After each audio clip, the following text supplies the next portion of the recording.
Mungkin bagi kita dari umat muslim mayoritas di Indonesia ini tentu ya bahasa naruhan ini gregeten nah, gregeten betul itu.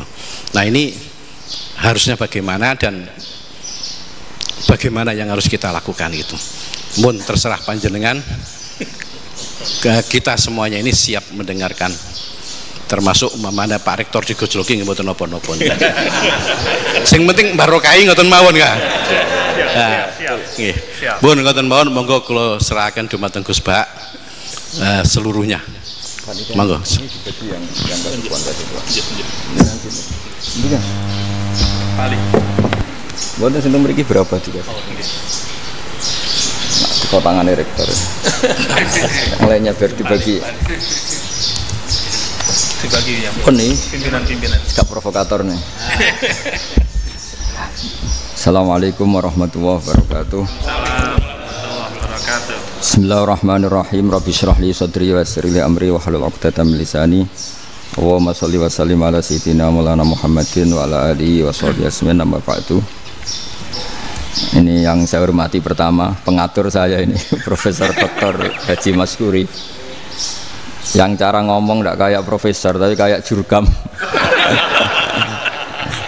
Jadi kalau ciri utama akademisi itu kalau ngomong itu teduh, datar, runtut, sehingga memaksa orang lain itu menerima karena runtutan logika yang terbangun. Ya, kalau ini tidak, pokoknya kasar gitu, pokoknya orang itu. Ini agak lazim, agak dalam dunia ilmu. Semua wakil rektor, semua yang hadir yang saya hormati, saya seperti yang dikatakan moderator Pak Bapak Anwar, bahwa memang saya tidak boleh terikat sama yang di belakang ini, karena ini kayak apa ya, ada satu madhab yang anak-anak Unisma semuanya harus tahu, teman-teman di Unisma, menjelaskan itu tidak lebih baik. Jadi karena seakan-akan belum melakukan. Indonesia itu dulu kedatangan Islam itu tidak pernah dipertentangkan antara Islam dan negara, sehingga diskusi itu sudah salah, karena para wali itu tidak pernah mempertentangkan Islam dan keindonesiaan atau kebinekaan. Satu, bahwa para wali itu misinya dakwah, di mana-mana dakwah itu pasti ketemu yang berbeda, mulai beda agama, beda pilihan madhab, beda tradisi, beda kultur. Jadi itu tidak perlu dipertentangkan, tapi malah itu jadi lahan dakwah. Sehingga kita ini kalau diminta diskusi hubungan negara dan agama, malah bingung. Memangnya kenapa? Itu seperti dulu zaman P4, saya punya kawan di Jogja, teman saya nulis tafsir Profesor Zaini, itu pernah zaman Pak Erto disuruh sosialisasi P4 di Papua.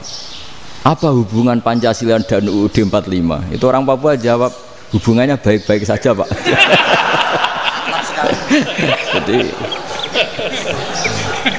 yang unik itu ketika disuruh baca Pancasila, 1 Pancasila, 2 ketuhanan yang Maha Esa. Nah, akhirnya 6 kan? Kenapa Pancasila jadi 6? Yang unik itu ketika ditanya, ini saya melihat langsung di TV 7 itu, Indonesiaku itu, ada anak-anak kecil ditanya, bendera ini milik siapa? Bendera merah putih itu. Jawabannya apa? Milik sekolahan, Pak. Karena memang milik sekolahan. Itu yang tanya itu kaget. Milik sekolahan, Pak. Nah, tentang tema ini mohon dibaca ini langsung start ya, langsung serius, karena tadi sudah kayak jurkam tadi, ini yang langsung khas ilmuwan. Ini sebagai penghormatan saya pada Unisma, ini khas keilmuan. Imam Zuhri adalah gurunya Imam Malik. Ya, saya ulang lagi ya, Imam Zuhri adalah gurunya Imam Malik. Halaman 29. Ini langsung start, saya baca halaman 29. Dan ini terutama yang para punggawa-punggawa ini. Saya baca ya. Ini teks tidak ada yang saya rubah, memang persis seperti ini. Bismillahirrahmanirrahim. Yaqulu Zuhri, ini gurunya Imam Malik. Fama futiha fil islami fathun qablahu kana a'zama minhu. Innama kanal qitalu haitsul taqon nasu. Falam makanatil hudnatu wa wadu'atil harbu wa amanan nasu ba'duhum ba'do wal taqaw fatafawadu fil hadits wal munaza'ah falam yaklim ahadun bil islami yaqilu syai'an illa dakhula fihi walaqad dakhalataini kasanaten mislu mangkana fil islam qabla dzalika wa aktsar. Terus ini ngomongnya harus santai, nggak boleh provokatif. Begini, kita tahu dalam perdamaian Hudaybiyah itu poin-poinnya itu semuanya merugikan Islam. Di antaranya adalah jika yang Islam masuk kafir harus dibiarkan karena berarti masuk ke habitat asli. Karena Nabi sebelum jadi Nabi komunitas pokok itu kafir, sehingga kalau Islam masuk kafir kembali ke habitat. Tapi kalau Islam masuk kafir, kafir masuk Islam itu harus dikembalikan karena dianggap bid'ah. Maka kalau kamu dituduh bid'ah itu tenang saja dulu, Nabi itu ya dituduh ji'ta bidinin muhdas, kamu datang dengan agama yang baru. Cuma agak diteruskan wa kullu muhdatsatin bid'ah wa kullu bid'atin dalalah. Jadi orang-orang kafir dulu kalau ngomentari Nabi ya ji'ta bidinin muhdas, kamu datang dengan agama yang baru. Nabi nurut. Semua perjanjian yang merugikan Islam itu Nabi nurut. Tapi Nabi hanya minta satu hal, jangan ada perang 10 tahun. Dan orang boleh seminar, boleh diskusi tentang Islam. Ya ini dengerin betul ini. Jadi saya tidak akan provokatif, ini pakai logika. Nanti bisa dipakai disertasi doktor. Tapi saya minta orang boleh diskusi, boleh seminar tentang Islam. Akhirnya saat itu juga ada orang yang masuk Islam. Di depan tulisan itu belum kering istilahnya. Datang ke situ namanya Abu Jandal bin Suhail bin Amr. Itu datang ke Nabi, ya Rasulullah saya ini mau masuk Islam. Kata orang-orang kafir, ini pertama Muhammad, kamu komitmen enggak sama perjanjian? Kalau kamu komitmen harus kamu kembalikan. Nabi bilang, ya Abu Jandal kamu kembali ke mereka, ke habitat mereka, yaitu menjadi kafir, di komunitas kafir maksudnya. Akhirnya nangis. Umar, Sayyidina Umar itu mendekati Abu Jandal, kemudian memberi isyarat supaya ngambil pedangnya. Jadi syaratnya wong ini baca ora wis. Maksudnya orang-orang kafir. Tapi Abu Jandal nggak mau. Singkat cerita akhirnya kembali ke komunitas kafir. Tapi yang dikatakan Imam Zuhri cara analisis ini nggak bisa pakai provokatif, harus pakai analisis. Innama kanal qitalu haitsul taqon nasu. Yang namanya perang itu menjadikan orang tidak berpikir jernih. Ini poin yang diambil oleh Rasulullah. Kalau dibahasakan Nabi curi kesempatan, masuk Nabi dikatakan mencuri, meskipun itu hanya bahasa ya. Enggak mungkin lah kita bahasakan seperti itu. Saya ulang lagi ya. Kenapa ada perang berkesinambungan sampai tahun ke-8 Hijriah? Mulai tahun kedua ada perang Badar sampai tahun 8 Hijriah itu perang terus. Nabi sama orang kafir perang terus. Akibatnya apa Pak Profesor? Namanya perang itu ya nggak kau bermikir. Pokoknya agar ketemu Islam perang, Islam ketemu kafir perang, nggak kau bermikir. Padahal Islam itu bisa diterima oleh akal sehat, harus lewat diskusi, lewat pengamatan, lewat pemikiran, lewat pengendapan berpikir. Makanya Nabi tahu ini masalah besar. Kalau orang perang terus, itu gak kau bermikir Islam, tidak sempat diskusi tentang Islam. Makanya Nabi hanya minta satu poin. Oke, perjanjian ini saya turutin semua, tapi saya minta orang kafir semuanya boleh mendiskusikan Islam, boleh seminar tentang Islam. Mereka bilang iya, pada pikiran mereka kan diskusi paling piye. Ternyata betul, ada diskusi. Terus temanya gini, kira-kira bener di Muhammad Abu Jahal. Terus Tuhan Muhammad sama Tuhan Abu Jahal itu keren mana? Diskusi. Tuhan Muhammad itu khaliqus samawati wal ardi, yang menciptakan langit bumi. Sebagaimana kampanyenya Muhammad. Ya mereka masih jangkar bilang Muhammad. Kalau Tuhan kita, ya berhala itu yang kita bikin, yang kadang rusak, yang kadang kudanan, terus lemutan, pokoknya terus diskusi. Kita kok bener pengirannya Muhammad. Terus Muhammad Abu Jahal.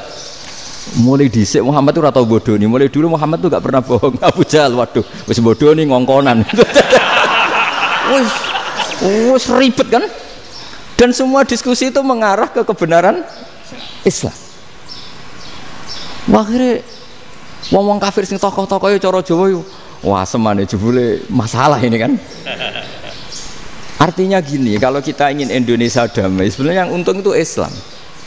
Karena Tuhan yang menciptakan langit dan bumi tentu gak akan diperbandingkan atau akan dikalahkan oleh Tuhan yang lahirnya saja sudah di bumi. Misalnya kita menjual Tuhan Allah, siapa itu yang menciptakan langit bumi yang ada sebelum langit bumi? Bandingkan dengan Tuhan yang lahirnya di bumi, ada tanggal lahirnya, ada aktenya, itu kan sudah ribet kan? Begitu juga kalau memperbandingkan tokoh, Muhammad itu siapa?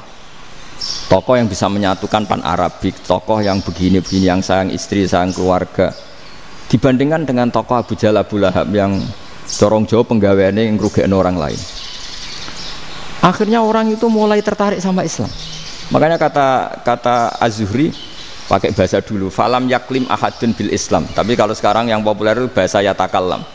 Sebenarnya yang benar itu bahasa kalimah yaklimu kalaman, karena masdarnya itu kalam, berarti sulasi nopo mujarrad. Tapi di fiilnya itu mujarradnya enggak kelaku. Jadi di fiilnya takallama yatakallamu, tapi untuk masdarnya yang kelaku kalaman. Jadi ini agak unik, agak gak lazim. Sebenarnya kan takallama ya takallamu takalluman, tapi di masdarnya kalam populer, tapi di fiilnya tidak populer.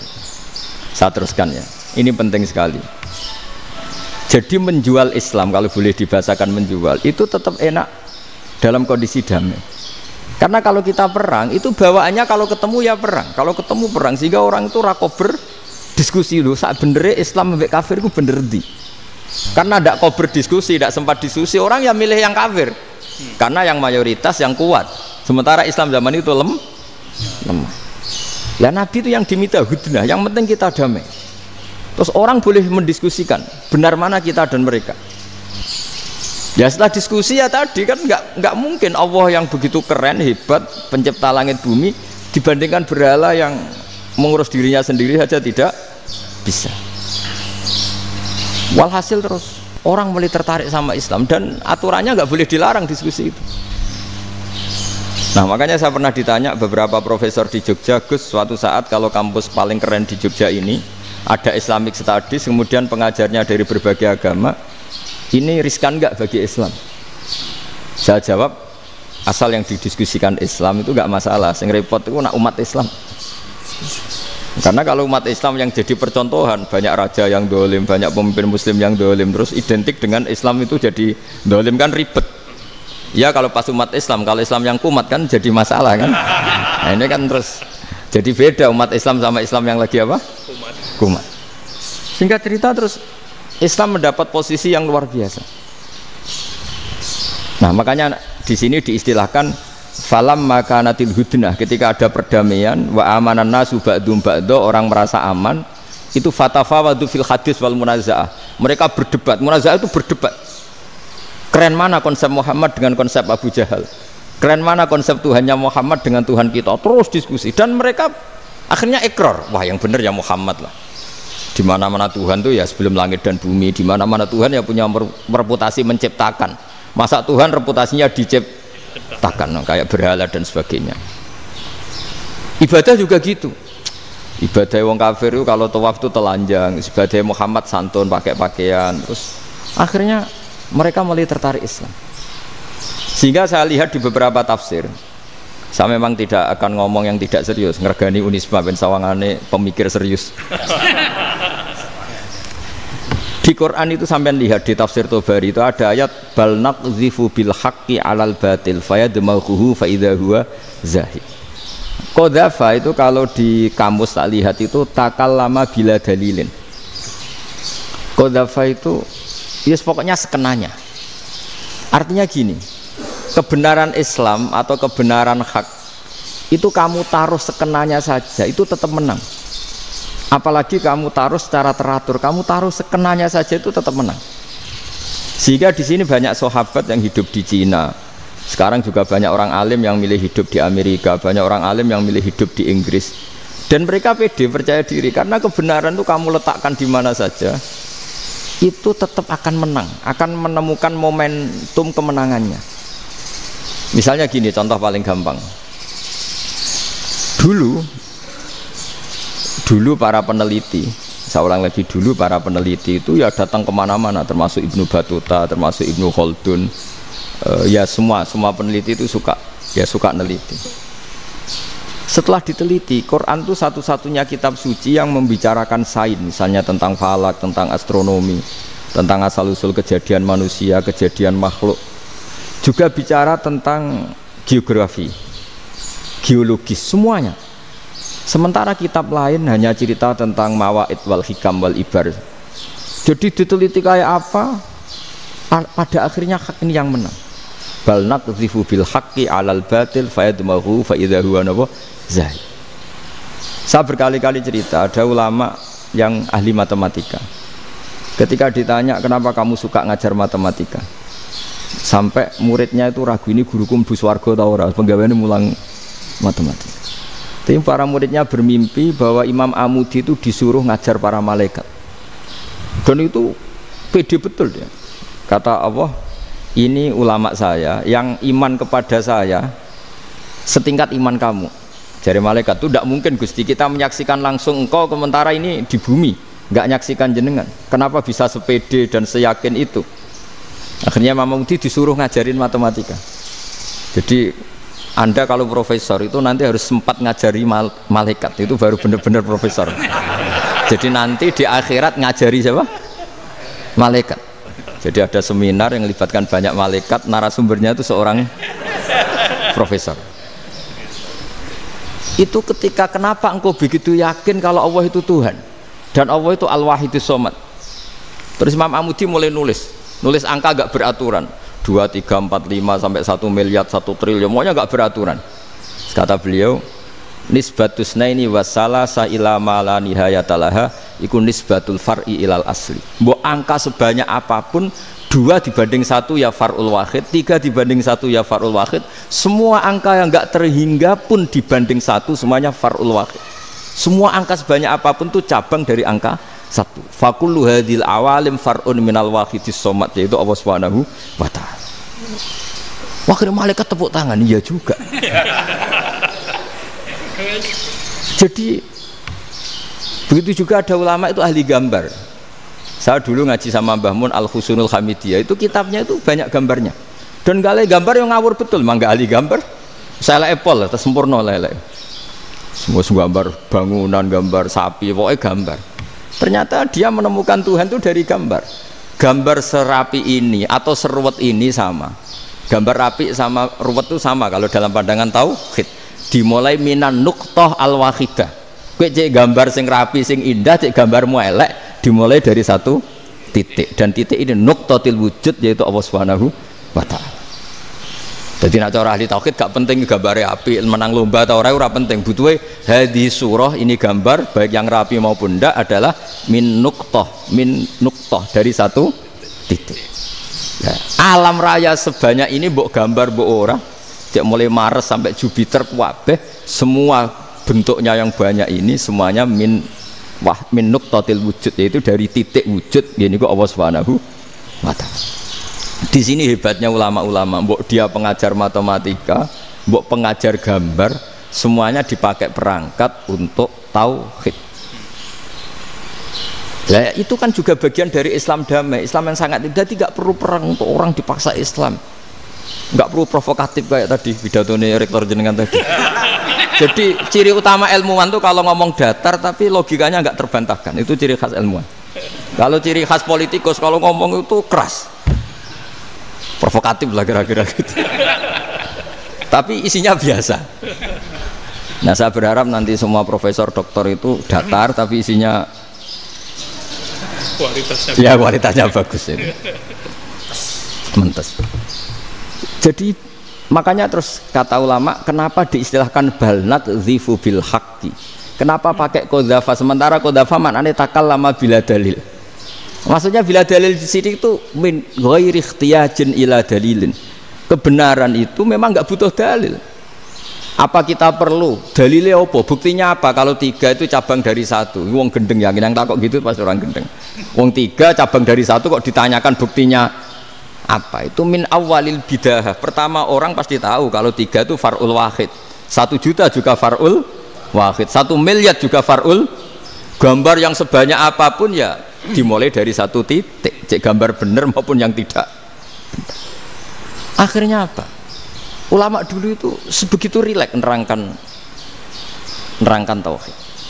Lalu kenapa asma ini yang ya ini kan khas NU ya, khas pesantren. Sebenarnya saya keberatan pakai istilah khas NU, pakai khas pesantren karena NU itu anaknya pesantren, jangan dibalik pesantren anaknya NU karena sebelum ada NU itu ada pesantren. Tapi kayaknya Unisma lebih suka pakai bahasa NU dan saya ya agak-agak orderan yang terpaksa disuruh ngomong. Ini agak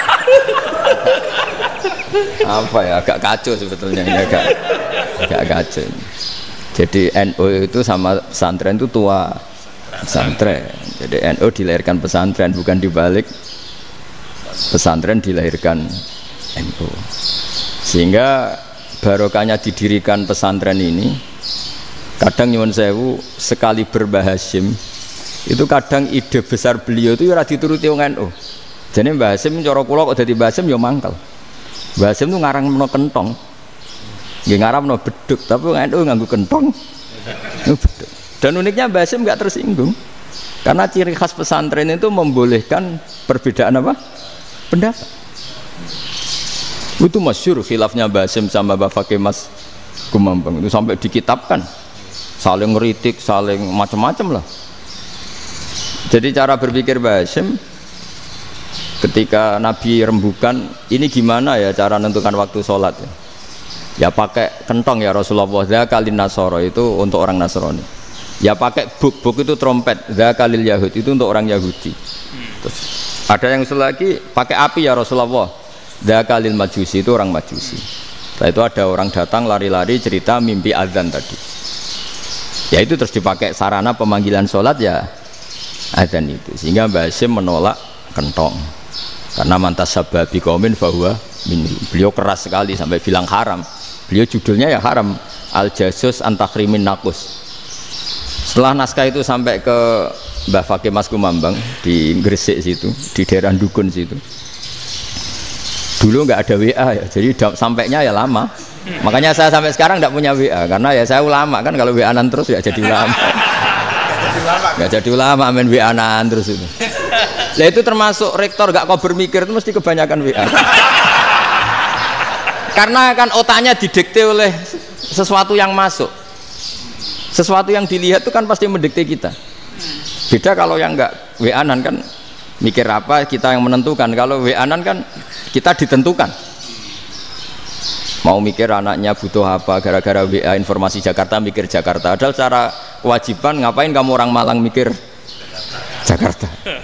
Gara-gara WA mikir Jakarta belum selesai ada berita di Sulawesi, mikir Sulawesi. Habis itu mikir NTT. Makanya semua orang sekarang merasa tokoh nasional gara-gara informasi yang masuk itu nasional. Jadi Mas Yo RT yang mikir gimana Gus Indonesia kok. Padahal RT loh. Sampai lupa kalau dia itu RT. Jadi semua orang sekarang merasa tokoh nasional. Dan itu gara-gara apa coba? Akhirnya semua orang juga punya ide tentang nasional. Harusnya negara itu gini-gini. Jebule wonge sing duwe ikon itu sapa? RT. Ribet kan? Saya teruskan, setelah naskah itu sampai ke Kiai Fakih Mas Kumambang, beliau itu marah besar. Ini harus dilawan dan saya bukan karena benci Mbah Hasyim. Beliau teman saya ketika ngaji Kiai Mahfud di Mekah. Jadi Mbah Fakih dan Kiai Hasyim itu teman ketika ngaji di Mekah.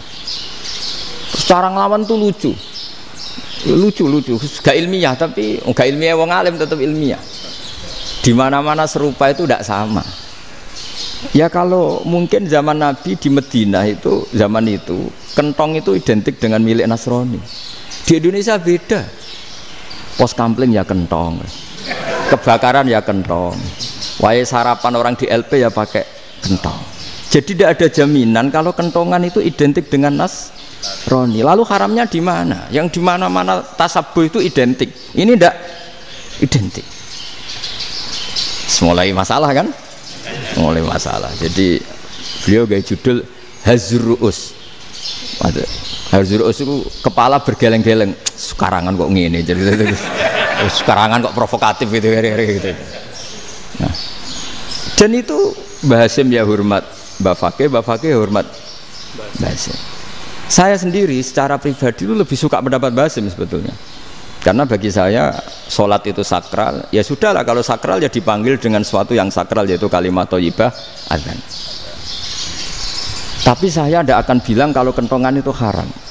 Karena kalau haram alasannya mirip orang Nasrani, sementara pos kamling ya pakai kentong, ada banjir ya kentong, ada kebakaran ya kentong, jadi tidak identik untuk misa atau untuk sholat ala Nasrani. Tapi itu dulu ya rileks saja, dua beliau itu ya saling menghormati padahal saling kritik. Dan dulu ulama yang beda madhab itu ya saling menghormati. Imam Syafi'i itu kalau sholat di kawasan Masjid Abi Hanifah ya tidak kunut. Ketika ditanya kenapa kamu tidak kunut sementara engkau berpendapat kunut itu sunat, ikroman di hadal madhab, saya sangat menghormati madhab. Imam Ahmad bin Hanbal itu berpendapat kalau orang pakai bekam, pakai iftisot atau hijamah itu batal sholatnya. Sementara Imam Syafi'i mengatakan tidak batal apa sholatnya atau wudunya tidak batal. Tapi Imam Ahmad itu ditanya, apa kamu makmum Syafi'i? Bagaimana mungkin saya tidak makmum sama wali kutub seperti Imam Syafi'i? Padahal menurut keyakinan Imam Ahmad ini sholatnya batal. Ini habis iftijam udah wudu. Tapi tetap saja beliau karena perbedaan pendapat di furu' itu lazim. Ya orang boleh berdebat lah. Ketika Unisma datangkan saya, itu saking senengnya kiai, apa saking sombongnya sampai ngatur kiai, kan nggak pernah bisa diperdebatkan. Itu kan orang boleh debat kan? Itu saking angkuhnya apa saking senengnya kan nggak jelas kan? Kan dan orang boleh setuju pendapat saya, yaitu ngatur kiai itu haram. Setuju juga Pak Rektor, ekspresi mahabbah itu ya macam-macam. Dulu sahabat ya gitu, sahabat itu ada yang nggak kenal wajahnya Nabi sama sekali sampai akhir hayatnya. Ketika ditanya, lo kamu itu sahabat kok nggak tahu wajahnya Nabi? Saya tidak pernah berani memandang Nabi karena ijlalan Nabi, terlalu menghormati saya sehingga tidak berani memandang wajahnya. Ada sahabat yang penggawaannya dulu wajah Nabi sampai bisa nyifati alfiu faminunil hajib, sampai bisa nyifati detail karena dulu wajah Nabi itu ibadah. Ada seorang wali ditanya, kalau kamu di surga ingin nggak melihat Allah? Enggak. Loh, tapi semua orang ingin melihat Allah. Unazzihu dzalikal jamal an-nadhari misli, ben gak elek-elek Allah tak delok terima aku. Wong ra jelas. Berarti kok delok pangeran. Banyak. Jadi justru tapi karena saking takzimnya. Enggak lah, mosok aku kok. Makanya saya berkali-kali cerita, menurut kesepakatan ulama, soft awal itu paling baik. Tapi banyak juga wali yang kalau sholat itu di belakang. Koyok paling bener yang gue ngarep gitu. Lu bayangkan misalnya kamu semangat di soft awal di Masjid Haram, jebule sholatnya salah. Itu dari malaikat, gayane gue ngarep, jebule raro. Ini kan di sini wong, jebule bodoh gitu. Gayane gue ngarep, jebule. Coba orang kalau sowan Mbah Mun, yang berani di depan itu kan ya ketuanya atau jubirnya kan, yang merasa tidak pati pinter-pinter kan mesti di pojokan. Artinya sudut pandang seperti itu ya sah saja, apa? Sah saja. Makanya banyak sahabat yang jarang sowan Nabi, alasannya takut ganggu Nabi. Banyak yang sering sowan Nabi, alasannya seneng Nabi. Yang sowan ya seneng Nabi, yang nggak sowan alasannya seneng. Lu Nabi itu tokoh, punya keluarga, punya anak. Kalau saya sering sowan berarti sering ganggu. Yang sering sowan dia alasan ini khazanah kita harus istifadah. Jadi zaman dulu dia biasa dua sahabat, yang satu milih mahabbah itu milih sering sowan, yang satu juga mahabbah milih tidak sering. Karena pertanyaannya bisa dibalik kan, sering sowan apa sering ganggu coba. Nabi Abedar, assalamualaikum. Nabi nimang cucunya, assalamualaikum. Ayo bener yang sowan apa bener yang enggak kalau seperti itu.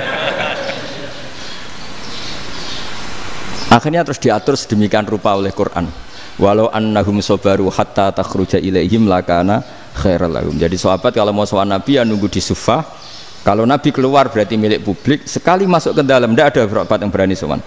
La tadkhulu buyutan nabi illa ayyudzana lakum. Kalau soal sampai masuk dalam harus nunggu dipanggil. Karena sekali Nabi masuk dalam itu milik privat keluarga, milik istrinya, milik cucunya, milik keluarganya. Dan Nabi sekali keluar ke ruang itu berarti milik publik. Itu terus jalan tengah. Karena kalau langsung masuk, bayangkan saya itu sering menyaksikan. Mbah Mun habis ngaji 2,5 jam ngaji Jalalain, baru masuk, assalamualaikum. Padahal yai mungkin mau ke kamar mandi, mau ini itu. Jadi dulu itu Quran sangat modern, sebelum ada dokter ngatur tamu, rektor ngatur tamu itu Itu Islam sudah modern. Dia kan nggak fair kan? Misalnya saya ke Unisma harus janjian pakai ini, terus kalau misalnya kesini selonang-selonang kan lucu kan, mentang-mentang kiai terus juga sowan-sowanan selonang-selonang. Padahal kalau kita mau ke mereka pakai protokol. Sering tidak fair dunia ini. Tapi karena aku kiai oleh gelo ya sudah. Akhirnya saya memutuskan gak gampang kemana-mana karena itu. Saya sering didatangi ajudannya menteri, Gus mau ada tamu dari Jakarta tanggal ini mesti saya bilang, mereka milih tanggal yang mereka kosong, kok tidak mikir apa itu kosong. Tak jawab enggak lah, sebelum diatur bahasanya dan tawaduknya gitu. Akhirnya dibalik, datang lagi, Gus jam jenengan kosong apa, kita menyesuaikan. Lah itu lagi dia akhlak kata saya. Itu baru punya akhlak kata saya.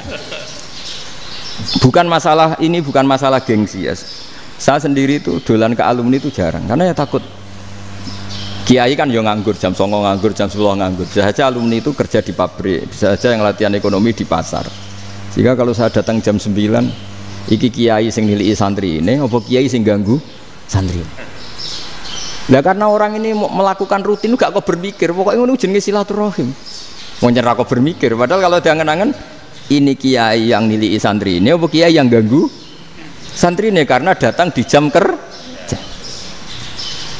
Nah, bayangkan kalau kebenaran dulu itu dikawal oleh satu peradaban perang. Jadi Nabi sesuai diangen-angen Nabi. Perang Badar menang Nabi, perang Uhud menang wong kafir, perang ini gonta-ganti. Apapun itu yang penting satu kesimpulannya, cara Rasulullah kesimpulannya satu. Orang tidak kober mikir kebenaran secara mengendapkan pikiran dengan pikiran jernih. Maka hebatnya Nabi ketika perjanjian, pokoknya saya minta nggak ada perang. Dan orang yang boleh mendiskusikan Islam. Itu luar biasa idenya Nabi. Karena bawaan perang itu orang kan nggak kober mikir. Ibarat seorang misalnya senang satu perempuan, ketemu rivalnya langsung perang kan gak mikir.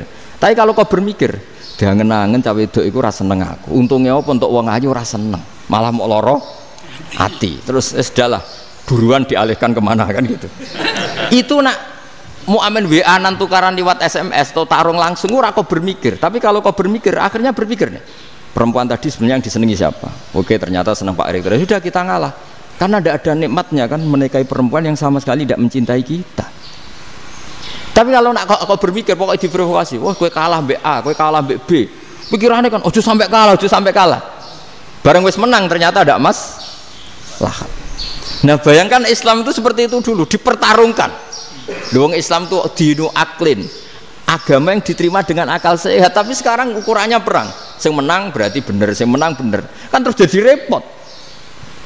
Itu Nabi tidak ingin, makanya Nabi ingin sudah lah, nggak ada perang.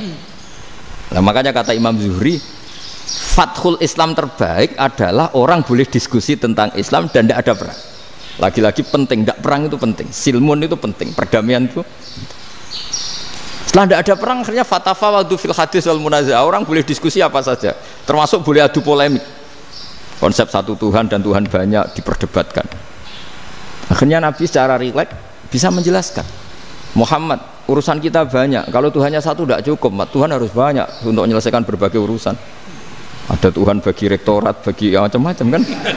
Ada Tuhan untuk ngurusi utang, ngurusi BPKB, macam-macam. Terus kata Rasulullah, enak saja Nabi jawabnya. Ya kalau kamu punya majikan banyak, perintahnya beda-beda, kamu mangkel enggak, bingung enggak? Ya susah mat. Kalau majikannya banyak, perintahnya beda-beda, kita jadi repot. Senang mana? Senang majikan satu. Ya sudah, Tuhanmu itu majikan kamu. Kalau Tuhannya banyak, perintahnya macam-macam, kamu yang repot. Akhirnya sudah mat, Tuhannya satu aja. Nah, itu ya barokahnya diskusi tadi, barokahnya enggak perang. Daraballahu mathalan rajulan fihi syuraka'u mutasyakisuna wa rajulan salamal lirajul hal yastawiyani masalah. Terus alhamdulillah. Jadi orang yang paling kafir pun saat itu taslim. Nah, ini kembali ke kalimat la ilaha illallah. Saya tidak perlu provokatif, pasti teori saya itu benar. Bukan saya bilang benar itu karena sombong, enggak. Ini sesuai teks. Misalnya begini, benar enggak kelompok takfiri yang suka ngafirkan orang lain? Itu pasti tidak benar. Logikanya gampang. Orang yang kafir 70 tahun saja dengan melafadzkan la ilaha illallah menjadi muslim. Masa dengan kalimat yang sama yang muslim menjadi kafir? Itu Logikanya kan nggak ketemu. Orang kafir 70 tahun untuk menjadi muslim disuruh baca apa? La ilaha illallah. Tapi gara-gara baca la ilaha illallah nyekel patok jadi kafir. Pertanyaannya, loh ini kalimat apa? Kalimat untuk mengkafirkan apa kalimat untuk mengislamkan? Karena yang kafir dengan kalimat itu menjadi Islam, ternyata yang Islam dengan kalimat itu menjadi kafir. Itu ketemu nggak? Cara logika itu kan nggak ketemu kan? Makanya cara pikirannya Abul Hasan Asyadzili, dan saya setuju pikiran itu. Istighfar ini boleh orang Jawa Timur protes karena kadang beda manhaj, tapi jangan protes saya, protes Abul Hasan Asyadzili kualat mesti sampean. Ketua Torekoh napa? Sadiliyah. Cara madzhab Sadili, dan Anda boleh berbeda madzhab, mencari khasnya wong kampus itu wani beda. Beda kapasitas lah, pokoknya butuhnya beda. Dan ketok pinter, ketok kritis tuh. Cara madzhab Abul Hasan Asyadzili itu gini Pak Rektor. Jadi istighfar itu baik, tapi ba'da kamali tauhid, setelah tauhidnya itu benar. Alasan beliau masuk akal. Ketika ada ayat fa'alam annahu la ilaha illallah wastaghfir li dzambik. Bihadil kalimah. Jadi orang boleh istighfar itu setelah tauhidnya benar. Alasannya Abul Hasan Asyadzili begini. Qul lil ladzina kafaru iyantahu yughfar lahum ma qad salaf. Katakan kepada mereka yang kafir, sekali mereka tidak kafir, maka otomatis dosanya masa lalu diampuni. Pertanyaannya, yang bisa menghentikan kekafiran itu kalimat apa? La ilaha illallah. Dengan hanya melafadzkan la ilaha illallah Muhammadur Rasulullah, langsung yughfar lahum ma qad salaf, langsung dosanya diampuni. Berarti yang menjadi pengampun dosa lah, penyebab pengampunan itu apa? La ilaha illallah. Itu bahkan orang kafir belum istighfar. Di ayat itu kan Allah gak mensyaratkan setelah la ilaha illallah istighfar baru diampuni, enggak, asal la ilaha illallah langsung yughfar lahum ma qad salaf. Saya ulang lagi ya, jelas ya. Jadi kulil ladzina kafaru iyantahu yughfar lahum ma qad. Nah sekarang iyantahu, mereka berhenti dari kafirnya, syaratnya pakai apa? La ilaha illallah Muhammadur, itu langsung yughfar lahum ma qad. Artinya apa? Ghufranullah itu bisa didapat hanya dengan mujarrodut tauhid, yaitu hanya dengan melafadzkan kalimah thayyibah. Dan sahnya istighfar juga berdasar kalimah thayyibah itu. Misalnya gini, orang kafir sebelum Islam melafadzkan astaghfirullah, astaghfirullah, astaghfirullah, kira-kira diterima enggak? Enggak kan? Karena syaratnya istighfar ba'dat tauhid. Nah makanya dalam madzhab Sadili istighfar itu setelah la ilaha illallah. Karena cara pandang ya seperti itu. Jadi fa'alam annahu la ilaha illallah wastaghfir li dzambi. Jadi dengan kebenaran tauhid saja ini sudah cukup kita insya Allah layak diampun. Karena innallaha la yaghfiru ayyusyraka bihi wa yaghfiru ma duna dzalika liman yasha. Jadi orang yang tauhidnya benar itu bisa diampuni Allah asal tauhidnya benar. Itu Allah ngendikan liman yasha wa yaghfiru ma duna dzalika liman yasha. Dawe Imam Suyuti walam yakun liman yastaghfir. Jadi orang yang bertauhid secara benar meskipun gak sempat istighfar itu tetap potensi diampuni. Karena bawaan tauhid itu sudah menjadi layak diampuni. Kayak orang kafir sekali ngelafadzkan kalimat tauhid mbok gak istighfar langsung diampuni. Nah, karena melihat seperti itu terus orang berlomba-lomba memperbanyak jumlah ngelafadzkan la ilaha illallah. Jadi kita yang alim, kita semua, saya tidak bilang saya, kita termasuk yang di pinggir-pinggir saya ngaku alim ora masalah lah soalnya. Kita semua yang alim-alim itu tahu bahwa la ilaha illallah itu super. Sudah bawaannya tauhid, juga punya kelayakan diampuni.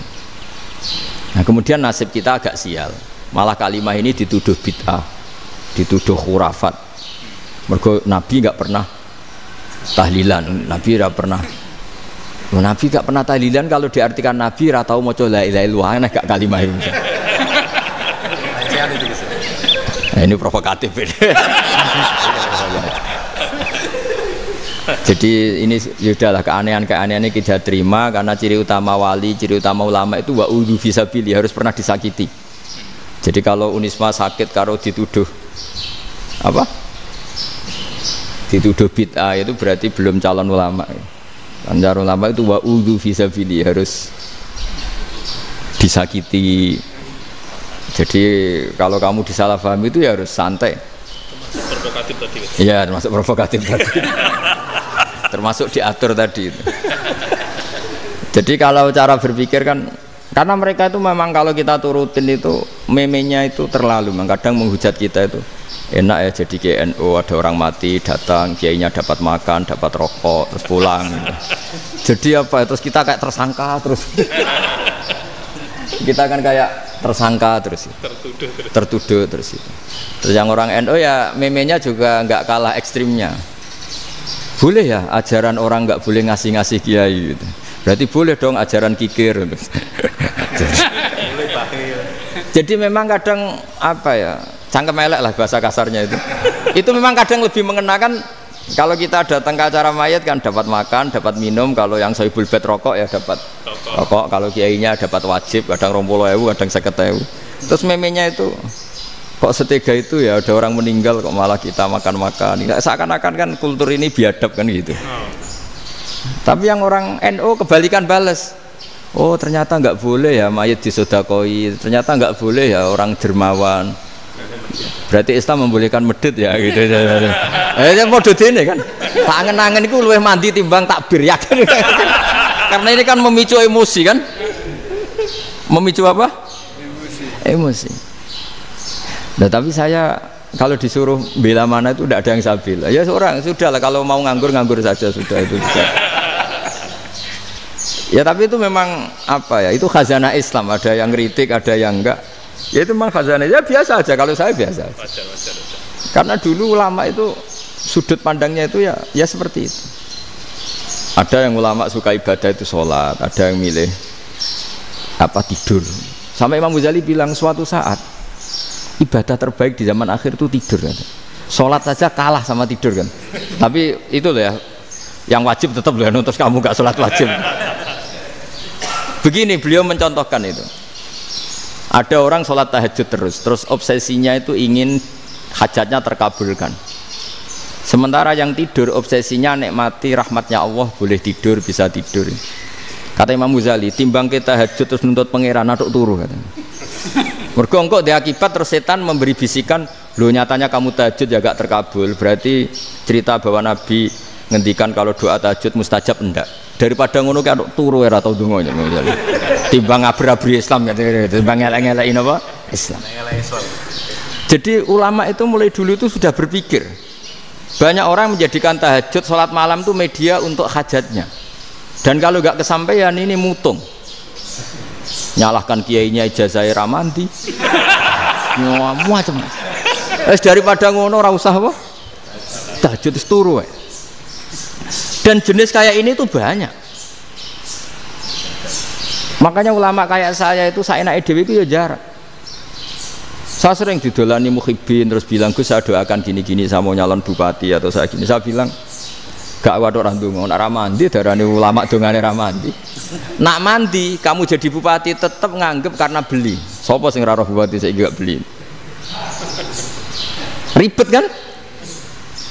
Ketika mereka jadi ngunsurkan doa kamu apa karena kemarin beli? Yang beli maksudnya nggak beli nggak usah tersinggung. Jadi ribet ngadepin. Nggak artinya gini loh, boyo doa itu jangan dipakai begitu loh. Kalau minta nasihat tak nasihati jadi bupati yang baik, gubernur yang. Kalau minta doa itu resikonya. Akhirnya kiai kalau diminta doa ya doa, sebenarnya diisinya itu nggak doa kemenangan. Selamat. Itu nggak selamat gitu. Karena ribet. Makanya Islam itu doa itu setelah iman. Aturan iman benar baru doa. Aturan iman benar termasuk Allah itu yaf'alu ma yasha, boleh melakukan yang dikehendaki. Allah nggak boleh terdikte oleh doa kita, nggak boleh. Ya saya ulang lagi ya, madzhab Hasan Asyadzili ini khas kita. Jadi la ilaha illallah itu didahulukan sebelum istighfar. Tapi kebalikannya madzhab Imam Sanusi itu dibalik. La ilaha illallah itu kalimat yang sakral. Karena yang sakral dibutuhkan muqaddimah, yaitu yang melafadzkan harus yang sudah bersih, yang sudah steril baru melafadzkan la ilaha illallah. Maka dalam madzhab Sanusiyah istighfar dulu baru la ilaha illallah. Nah cara madzhab Abul Hasan Asyadzili kebalikan, istighfar itu sah setelah sahnya tauhid. Kamu ikut mana tuh? Asyadzili apa Sanusiyah? Alhamdulillah sama-sama tidak paham ya sudah. Akhirnya sudah, ya saya nggak kemana-mana kan gitu. Jadi apa ya? Terus ini saya teruskan ini biar khas pesantren atau khas NU lah, kalau bahasa Pak Rektor khas NU. Ini ben sampean tahu beberapa perbedaan itu lazim. Halaman 24 ya, halaman 24 sama 25 tak baca, ini masih orisinil. An Sufyan bin Uyainah, ini juga gurunya Imam Syafi'i. Kata Sufyan bin Uyainah, beliau cerita, kana Isa wa Yahya alaihi masalam ya'tiyanil qaryah fayas'alu Isa an syirari ahliha wa yas'alu Yahya an khiyari ahliha. Jadi Nabi Isa dan Nabi Yahya itu satu generasi, sama-sama masih muda.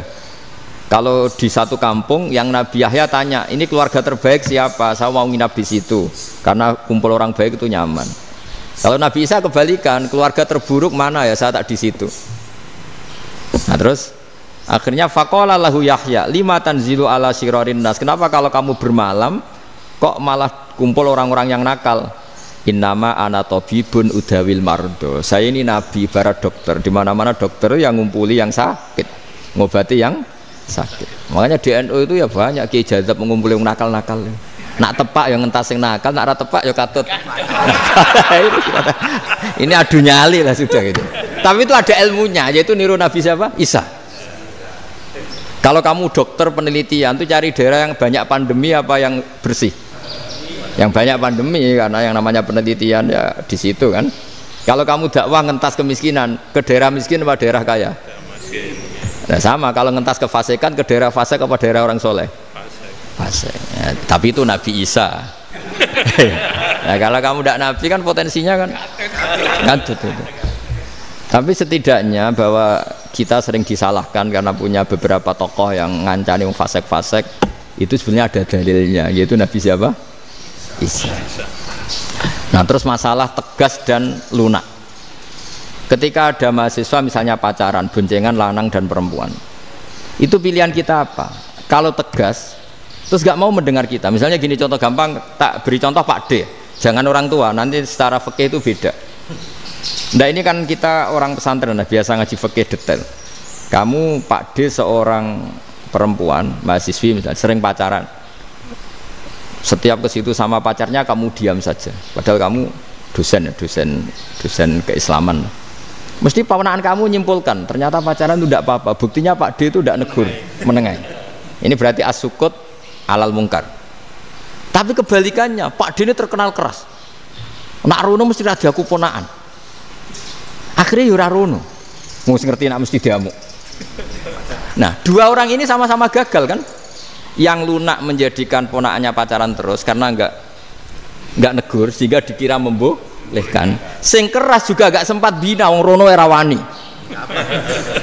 Akhirnya dua orang ini sama-sama enggak ketemu, sama-sama enggak berkesempatan membina kan? Gagal membina kan? Karena yang keras ponaannya enggak pernah situ, berarti enggak bisa bina kan? Yang lunak membiarkan berarti juga ada bina. Nah, Islam itu antara dua itu. Ya agak terlalu lunak, enggak terlalu keras. Karena kalau terlalu keras, misalnya ada kiai terlalu keras, lu masyarakat mau tanya itu gimana? Lari kan? Lu saya ini punya pengalaman pribadi. Saya ini kan kecelok orang alim. Itu kalau pernah ya saya itu berusaha ya pokoknya ya umumnya orang alim lah. Tenang, terus anteng, enggak gejlok-gejlokan. Itu enggak ada yang tanya. Saya mimpi ketemu beberapa ulama itu disalahkan. Terus umat saya kalau mau tanya itu ke siapa? Wong alim wis wibawa, meneng tambah banget wibawan. Bala Quran sering gojlok rektor macam-macam. Terus wong wanita kok, saya biasa ke pasar Pandangan dicegot orang. Gus, putri saya itu sering keluar darah tapi melebihi batas haid gini-gini. Kalau badhe sowan jenengan, gak usah sowan ning kene mbek ngadeg-ngadegan. Terus tanya, yang haid berapa hari, Gus? Ya supaya rudat ilal adat sebelum dia punya penyakit istihadah itu berapa? 6 hari ya sudah, kembali 6 hari lainnya mustahadah, tetap sholat, tetap normal. Tapi kalau sawi bawa moro pasar gue tasbih seduwilu iku mesti wong salaman njaluk donga yakin lho.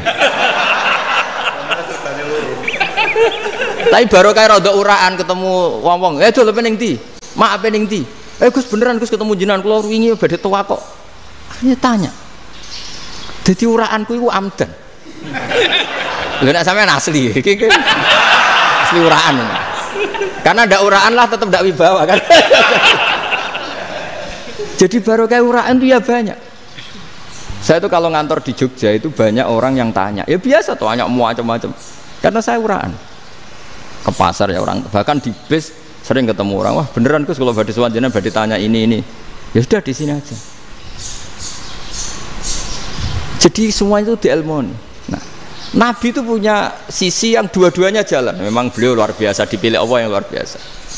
Nabi ketika wibawa itu banyak sahabat yang bahkan mengenali wajahnya aja tidak bisa. Ka'anna ala ru'usihim at-toir, bayangannya seakan-akan di kepalanya itu ada burung yang takut terbang, saking antengnya. Tapi Nabi sekali mengeluarkan job, sekali santai, itu sahabat tanya itu sampai yang nggak pantas ditanyakan. Nabi saya tadi kumpul istri saya, tapi tidak inzal, itu wajib mandi ndak? Aro'aita law anna ahadana ya'ti imro'atahu walam yunzil. Itu ya ditanyakan. Nabi mun kumpul itu betul sakit inzal sepundi. Guys, betul lagi. Terus ya ada yang tanya macam-macam. Ya saking ada sahabat dipanggil Nabi tambah lari, dipanggil lagi tambah lari. Panjenengan nyeluk, oh pas kula kumpul bojo kula. Lah kula kuwatir jenengan orang suci, saya belum mandi, makanya saya lari. Nabi ngendikan innamal mukmin thahir, ya nak masalah ketemu kiai ra apa-apa ijek junub. Sementing kok nak salat ya adus sik. Tapi Nabi sekali pakai madzahirul jalal, tapi pakai wibawanya, itu orang nggak berani ngomong. Tapi sekali Nabi rileks, itu orang bisa tanya apa saja, termasuk halal yang nggak pantas. Lalu ada sahabat itu tanya lucu, tanya Maimunah. Maimunah itu ya cantik tapi sudah agak tua lah. Maimunah, ya umal mukminin, hukumnya ngambung bojo pas Ramadan ubi. Wah gak roh aku, gak tahu diambung kan Nabi pas Ramadan. Tanya Saudah, wah malah orang arah diambung. Kalau Saudah itu kan istiwa itu. Lucunya istrinya jawab, tanya Aisyah yang mungkin Nabi, iya yang mungkin tanya Aisyah. Itu yang usul ya istrinya Nabi Maimunah. Selalu Aisyah, tanya be Aisyah. Ya Amirul, ya umal mukminin gini-gini. Wah Aisyah yang cantik masih perawan kan. Qabbalani Rasulullah bahwa oh Nabi biasa ngambung-ngambung pas Ramadan dan beliau tetap puasa. Akhirnya fakih ngarang kan, wa takbil fi Ramadan wa tublah la tubtilu shauma, ngambung ora. Iku ya udah biasa di sini. Ya nasi bojone ayu. Ndak ini artinya seasik itu gitu. Jadi garwane Nabi sing ngrasa rodok tuwa. Wah, aku ora tahu. Kok Aisyah. Serilek itu dulu itu. Maksudnya orang Islam pertentangan itu. Maksudnya ini ya balik semua ini bedanya orang pesantren sama orang kampus. Kalau orang kampus mau cerita agama itu rahmatan lil alamin, tapi nyontokno rileke ora iso. Agama itu rilek, tapi nyontokno rileke ora iso. Mergo ya rapati ngaji.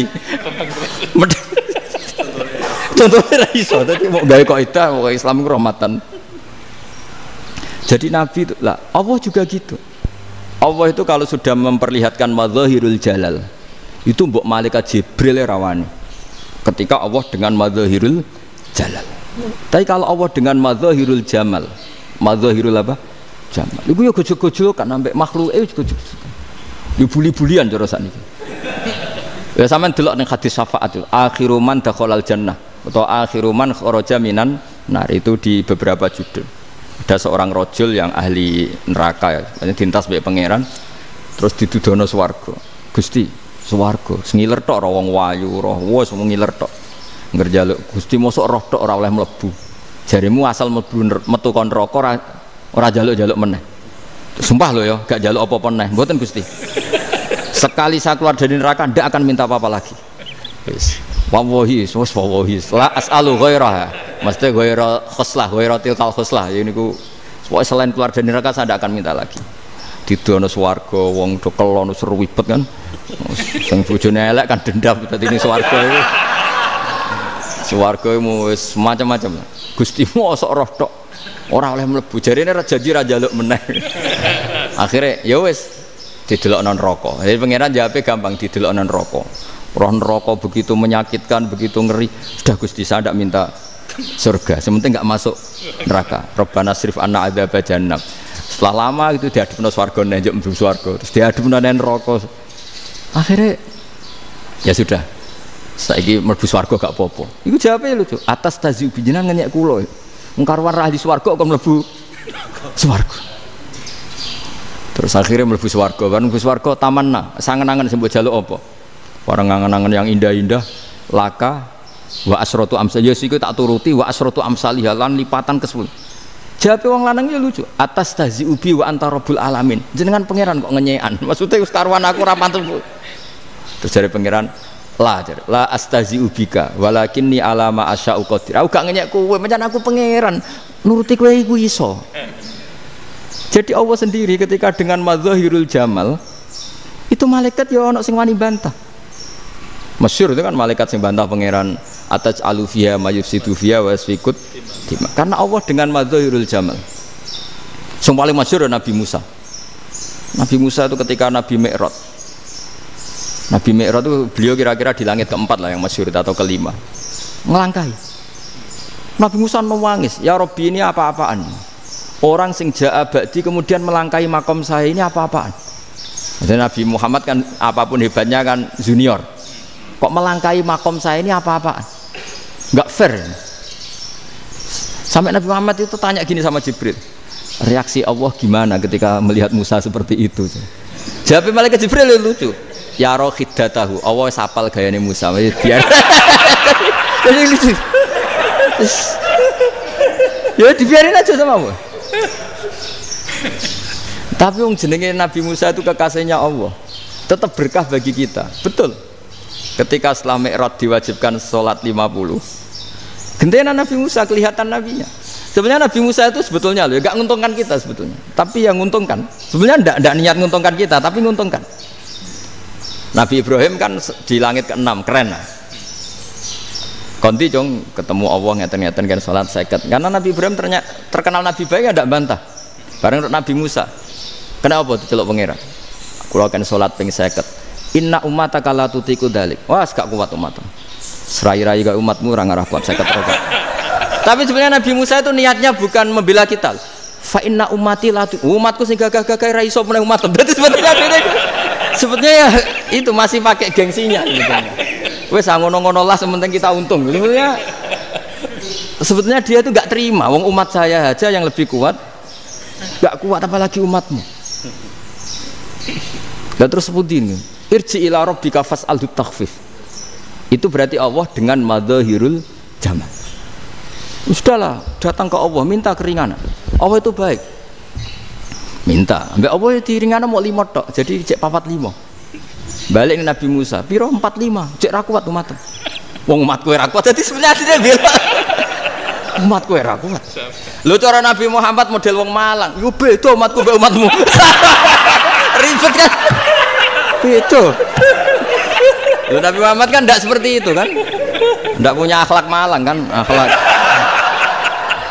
Maksudnya akhlaknya mujur itu loh, akhlak yang baik gitu loh. Ya akhlak yang mujur, bukan yang Malang gitu. Jadi Nabi ya manut. Tinggal 40 kan, dikurangi lagi 35 sampai 9 kali kan, masyhur itu. Ya kan kalau dikurangi 55 kan berarti turun naik kan 9 kali. Itu setelah 5 itu Nabi Musa aja usul masih ragu. Itu cara Nabi munggah nentek. Ini entek ya. Terus iya doa tuntas betul. Sebebas. Terus munggah ado-ado lha opo? Ngapain itu? Akhirnya Nabi Muhammad sudah sampun ya kalimah Allah, saya ini malu sama Allah Musa. Sudah 9 kali dan diturutin terus. Jadi Allah kalau dengan madzahirul jamal itu Nabi Musa biasa nego sama Allah. Tapi ketika Allah dengan madzahirul jalal itu Nabi Musa enggak berani. Yaitu di hadisus syafa'ah. Hadisus syafa'ah ketika manusia datang ke Nabi Adam, ya'tuna Adam. Ya Adam anta abul basar ngene isfa'li ana inda rabbik. Kamu saya minta mensafaati kita. Nabi Musa, Nabi Adam inna rabbi qad ghadibal yawma ghadaban lam yaghdab qablahu mislah wa la yaghdab ba'dahu mislah. Ini Allah sedang murka besar dan tidak akan murka seperti ini lagi. Sudah saya tidak berani, nafsi. Nabi Ibrahim enggak, termasuk Nabi Musa ketika itu ya enggak berani. Karena Allah dengan madzahirul jalal. Itu Nabi Musa enggak berani. Sudah saya sendiri itu pernah salah. Yaitu saya membunuh seseorang yang enggak disuruh oleh Allah membunuh itu. Yang pas jotosi orang Kipti. Akhirnya datang ke Nabi Muhammad. Pas ke Nabi Muhammad Allah dengan madzahirul jamal. Dengan madzahirul jamal sampai Kanjeng Nabi ngendikan Analah, saya akan memintakan syafaat kalian. Terus fa ahmadu rabbi bima hamida allamaniha rabbi. Saya muji Allah dengan pujian-pujian yang orang lain tidak tahu, hanya saya yang diajari, kata Rasulullah. Nah di sini menurut banyak ulama termasuk kitab yang saya baca, kenapa Muhammad sebagian namanya Ahmadu? Itu dari af'al tafdil, fa Muhammadun Ahmadu min ghairihi. Muhammad Rasulullah itu kalau muji Allah di atas cara mujinya Nabi yang lain. Jadi Ahmadu bukan dari fi'il mudhari' lil mutakallim, tapi dari af'al apa? Tafdil. Fa Muhammadun Ahmadu min ghairihi. Bahwa Kanjeng Nabi Muhammad sallallahu alaihi wasallam itu cara mujinya Allah di atas pujian para nabi. Makanya di sini Sayyid Ali Zainal Abidin kalau muji hamdal hamidin wa fauqa hamdil hamidin. Jadi pujian saya ini di atas rata-rata cara mereka apa?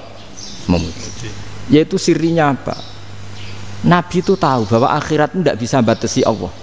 Kamu tidak bisa nyemprit Allah. Allah, ini akhirat loh. Amal sudah tidak manfaat. Ingat itu. Tidak bisa seperti itu. Allah itu nggak bisa tunduk sama konstitusi yang bernama akhirat. Artinya Allah meskipun di akhirat tetap duwe hak yaf'alu ma yasa atau yaf'alu ma yurid. Nggak bisa kamu terus wah ini akhirat, amal ra iso dikirim wong mati, amal ra iso dikirim. Yo pangeran kok mbok atur. Kalau kita yang mengirimkan tidak bisa, tapi kalau Allah tetap bisa. Makanya ada kiai mengatakan kodok qadar ora iso dirubah, itu kamu. Makanya ada seorang kiai ditanya, kodok qadar ora iso dirubah, sekali dicatat selesai. Jari kiai tadi, tapi nak Allah iso. Dalile apa? Yang huwa ma yasha wa yusbit. Nak Allah ya iso, sing ra iso kan kita. Nah, Nabi itu tahu betul meskipun akhirat itu Allah masih bisa dinego saking baiknya. Akhirnya Nabi sujud, masyhur itu terus, ya Muhammad irfa' ra'sak wasal tu ta' wasatu safa. Semat sirahmu angkat, kujo apa tak turuti. Terus semenjak itu Nabi minta apa? Syafaat. Artinya apa? Ketika Nabi lain berpikir bahwa akhirat ini membatasi amal, karena sudah Nabi tahu betul kalau Allah tetap Allah, yang nggak terbatas kekuasaannya, nggak terbatas rahmatnya juga saat di akhir. Makanya disebut fa Muhammadun Ahmadu min ghairihi. Makanya wa mubasyiram bi rasuli ya'ti mim ba'di ismuhu Ahmad. Jadi makanya terus banyak GNU sing macam-macam lah. Sing ana sing potongane wedi terus hati-hati. Niku berarti makome Madhahirul Jalal. Ana sing amen guyon nek makome Madhahirul Jamal. Ana sing ra jelas ngene iki, sing ra jelas. Nak guyu buanter kok nak nangis yo buanter. Jebule urusan utang. Lah ini sudah yang udah. Jadi makanya yang rileks saja. Sebenarnya agama ini santai, rileks, karena agama ini harus bifarohin wasururin.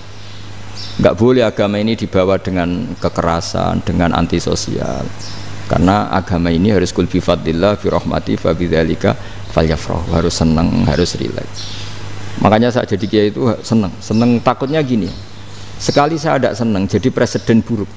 Ternyata jadi wong alim ora enak, itu contohnya.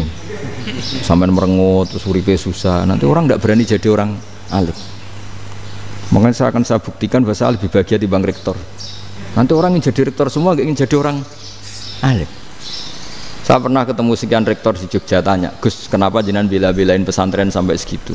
Kan keren kampus NU, sekarang ada Unisma, ada NU Jogja, ada NU Jepara gini. Tak bilangin gini, sampai rektornya itu istighfar. Saya bilangin gini, ini sekaligus tak kasih tahu ini rektor Unisma ini. Tak bilangin gini, andai kan tidak ada kiai kayak saya itu Islam bisa tutup. Kok bisa, Gus? Misalnya ada perempuan haid faqal adat. Itu kalau untuk tahu hukumnya haid daftar dulu ke Unisma. Daftar dulu kan? Setelah daftar nunggu pelajaran haid. Baru tahu haid setelah 3 tahun dari masalahnya gitu. Tapi baru kayak kiai ketemu saya di jalan, Gus anak kula nu haid ngeten-ngeten mboten normal, hukumnya piye? Oh, hukumnya ngene dibalekno ning adat. Ora usah registrasi, ora usah daftar. Jadi ya harus ada istighfarnya lah. Unisma juga harus istighfar, semuanya harus istighfar. Karena ada sisi yang nggak mewakili kebutuhan Islam. Tapi saya sebagai kiai juga istighfar. Karena fakta hukum mengatakan yang boleh jadi KUA yang jabat, yang boleh kemenak yang punya gelar. Dan ini yang mengawal Islam secara undang-undang karena mereka yang bikin. Nah karena kiai tidak punya gelar tidak bisa jabat di situ. Saya juga istighfar. Jadi tidak sampai untuk yang istighfar. Karena yang kebutuhan ini terwakili yang punya gelar. Tapi yang punya gelar juga harus istighfar tadi. Mosok kepen roh hukum khet dengan ini kuliah se. Ngentek itu aja nanti nunggu guru yang pas mata pelajaran itu. Ya, terus kapan dek ini sholatnya? Jawabannya belum ketemu. Tapi baru kayak saya kan ketemu di jalan tanya. Gus saya sering ketemu. Gus saya ini bapak angkat. Mau nikahkan putri saya itu gimana itu? Kalau cerita wali sebenarnya anak saya sok. Kalau nggak cerita nggak sah karena saya bapak angkat. Itu banyak. Hanya tak akali ya sudah wali yang sebenarnya taukil pada hakim tanpa diketahui, tapi hakikatnya itu taukil hakim. Itu kan tidak gampang. Nah, tapi kalau tanyanya di kampus registrasi dulu, daftar dulu, baru tahun berapa ada pelajaran itu? Semester 5 baru tanya. Iya kan? Semester 5 ya? Iya. Oh, itu kan. Jadi jangan kira terus sistem Unisma itu yang terbaik di dunia, tidak juga kan? Tidak juga.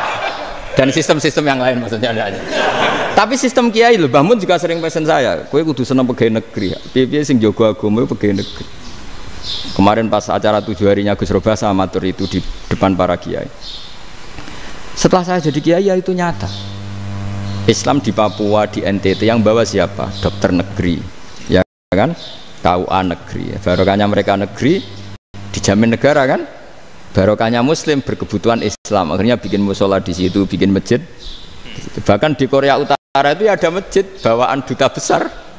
Karena banyak duta besar Muslim berkebutuhan masjid. Yang bisa gini itu yang negeri apa yang swasta? Negeri lah. Di sini kiai tidak mewakili semua kebutuhan apa? Islam. Tapi kampus juga enggak, kampus Islam sekalipun tidak memenuhi semua kebutuhan Islam tadi. Masa orang tanya kan nunggu semester berapa tadi? Semester 5 masih daftar dulu. Nunggu pelajaran itu. Payahnya pas ketemu dosennya, saya tidak pernah ribet kan? Pas dosennya cowok gitu. Jadi sudahlah, makanya ini. Iya, makanya ini kan bentuk kearifan lah. Jenengan ngakui fungsi kiai kayak saya itu bentuk kearifan. Saya juga ngakui jenengan ini butuh kearifan. Saya sering didolani KUA itu. Itu rata-rata ya didikan kiai. Kompilasi hukum Islam itu banyak ya, janda cantik. Contohnya harus cantik, kalau jelek nggak mungkin terjadi kan. Ada janda cantik kebetulan suka kawin tapi takut zina. Saya ulang lagi, suka kawin tapi takut. Itu seringnya gitu Pak Rektor. Jadi dia kawin bosen, bilang ke KUA, Pak saya sekarang mau nikah sama ini. Loh, tapi kamu mau punya suami. Ya tapi kan nggak tercatat Pak. Itu KUA-nya rata-rata itu nggak berani. Meskipun nggak tercatat, karena secara fikih meskipun nggak tercatat tetap dia seorang perempuan yang bersuami, maka nggak boleh nikah sama orang lain. Jadi coba kalau nyun sewu KUA hanya ngikuti hukum formal, yang penting di catatannya nggak punya suami ya dinikahkan saja kan. Tapi mereka enggak, karena didikan kiai nggak berani. Artinya gini, kalau hanya pro hukum catatan sipil maka ini dinikahkan bisa karena nggak tercatat. Tapi secara hukum santri nggak bisa dong menikahkan perempuan sing dzati zaujin yang punya suami. Nah ini barokahnya kerjasama yang baik. Jadi di masyarakat itu tertanam didikan kiai, nggak boleh nikahkan perempuan yang bersuami. Tapi di KUA ngikuti hukum formal. Dan di Indonesia itu KUA itu rata-rata konsultasinya ya sama kiai. Sehingga ya nggak berani akhirnya, meskipun aku ya udah mlebu rokok mbak, gak iso. Dan itu banyak. Seorang lagi ya, makanya ini kan pesantren itu nggak boleh mati. Orang kiai-kiai kayak saya nggak jelas-jelas itu harus lebih jelas lagi. Karena ini yang on time, yang online, yang siapa saja bisa tanya. Saya itu SMS saya itu nggak punya HP WA. HP jadul itu SMS-nya tiap hari tak berapa. Orang yang tanya dari Kalimantan, dari Aceh. Gus di kampung saya ada masjid 2 itu yang Samana, ada yang dari orang perkotaan. Gus di perumahan baru ada masjid, yang Jumatan baru orang 12, sah enggak?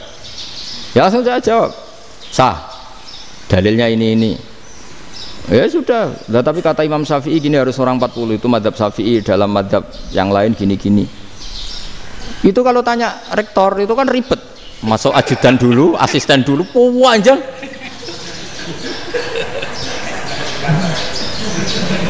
Wah itu kan ribet kan. Manggil dosen dekan VAI dipanggil, dekan VAI nggak mau langsung jawab, cari dosen yang nekuni itu. Usul fikih saya nekuni itu baru seminar, nunggu dulu Mbak ini orangnya baru. Panjang kan? Bisa tutup Islam kalau kesuwen. Coba kalau tanya kiai kan nggak ketemu di jalan. Dulu Mbah Zubair kata Mbah Mun, saya termasuk santri yang diapresiasi Mbah Mun. Dhisik Mbah Zubair yang ngono, anak nong takok pesuan gak oleh, gak takok ning kene. Jangan biasa ditanya orang ngadeg-adegan. Ya alhamdulillah ilmunya cukup, kalau nggak cukup ya kok sik. Jadi sebetulnya orang sopan itu ya agak-agak ada yang ditutupi sebetulnya. Mboten prayogi teng dalan nginjang mawon matur.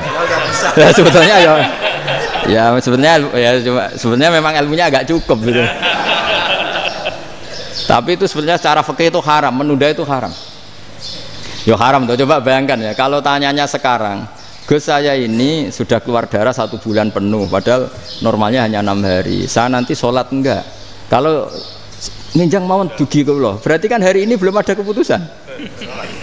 Sholat apa enggak kan? Tapi karena modus tadi, boten prayogi nggih ngendikan ngoten teng dalan nginjang tengen kula. Itu kemungkinannya 2, sopan atau goblok, itu saja. Kayaknya kalau sopan enggak lah. Kayaknya enggak lah kata saya. Karena secara fikih itu jelas haram. Bagaimana mungkin sesuatu yang harus dipraktekkan nanti duhur dijawab besok, berarti duhur asar sampai subuh belum ada jawaban, berarti nggak ada sholat kan. Makanya dibutuhkan orang-orang alim yang kultural seperti ini, dan NU menghormati kultural. Tapi Mbah Mun juga sangat menghormati Islam formal, karena tadi produk-produk formal itu bisa dilembagakan oleh negara, dan itu kita ikut untung gitu. Makanya Mbah Mun itu kalau punya tamu KUA, punya tamu polisi sampai pejabat itu.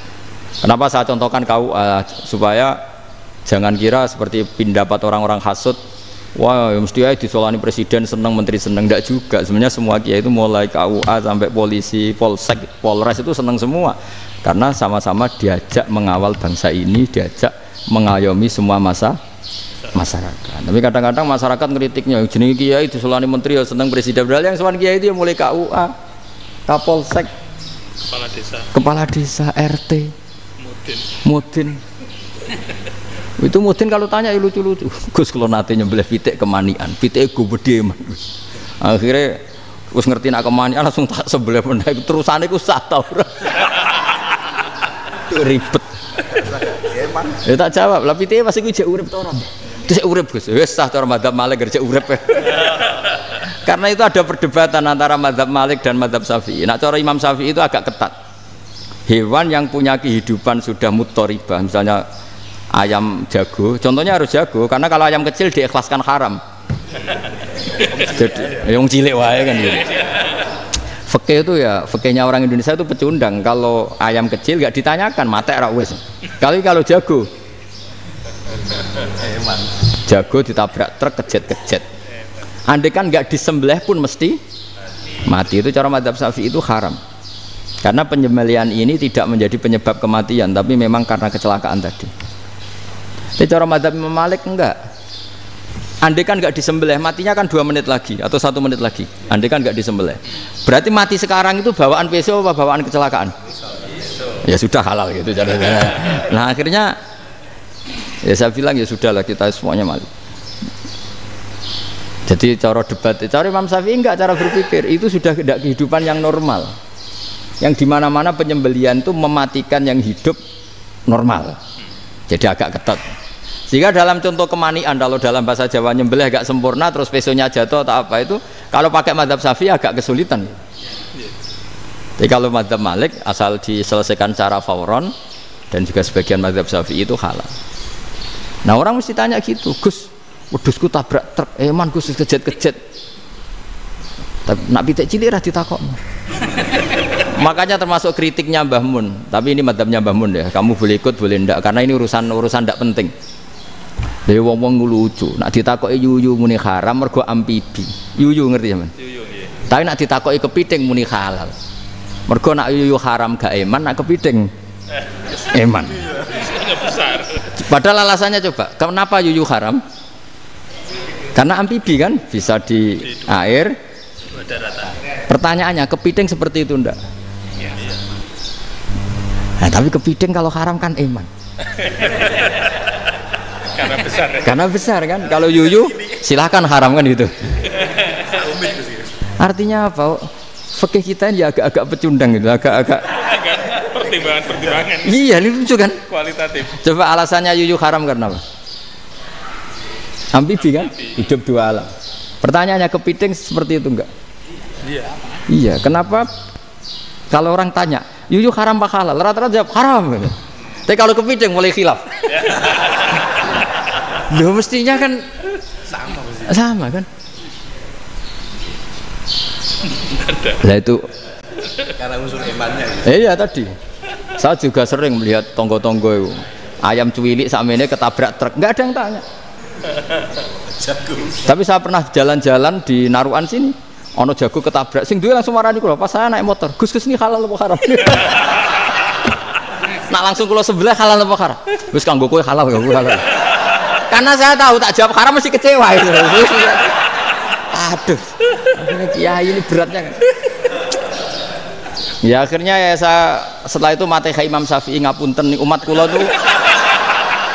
nu rahasia madzhab jenengan tuh ndak siap.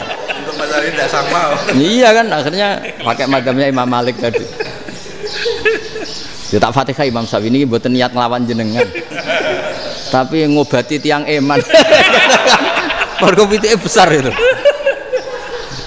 Jadi ini kan ceritanya itu makanya yang rileks saja lah bahwa Islam ini yang rileks, yang menyenangkan karena ya agama ini harus menyenangkan. Raditu billahi robba, raditu itu senang banget, ridho itu puas. Nggak boleh beragama pertuntungan terus emosinan, ya marem atau raditu itu marem jadi yang nyaman. Ya saya kira demikian. Assalamualaikum warahmatullahi wabarakatuh. Pelajari loh Pak Rizky. Jauh bagus. Pon alhamdulillah.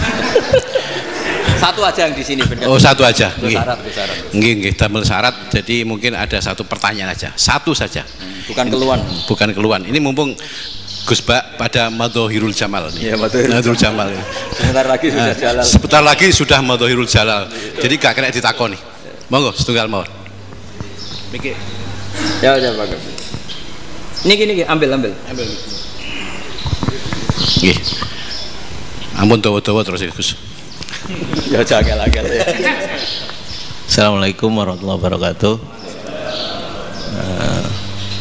Saya Fadil, alumni Unisma yang kuliahnya paling lama. Oh, iya.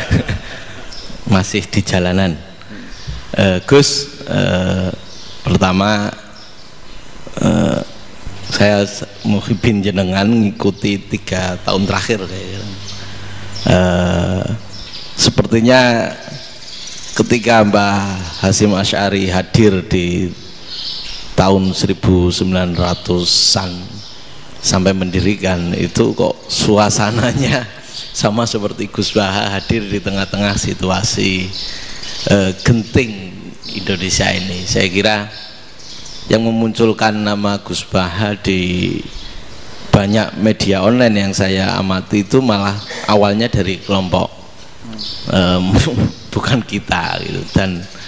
Dan itu kami melihat bahwa apakah nanti 1926 dan 2026 satu abad NU, saya kok termasuk orang yang punya apa ya semacam harapan gitu Gus Baha bisa, ya mungkin kalau beliau Mbah Hasyim Rois Akbar, sekarang Rois Am, nanti ada istilah barulah tengah-tengah antara Rois Am dan Rois Akbar. Karena setiap satu abad harus ada mujadid dan kami berharap nah, kamu aja tak angkat. Itu yang pertama, artinya mohon maaf Gus.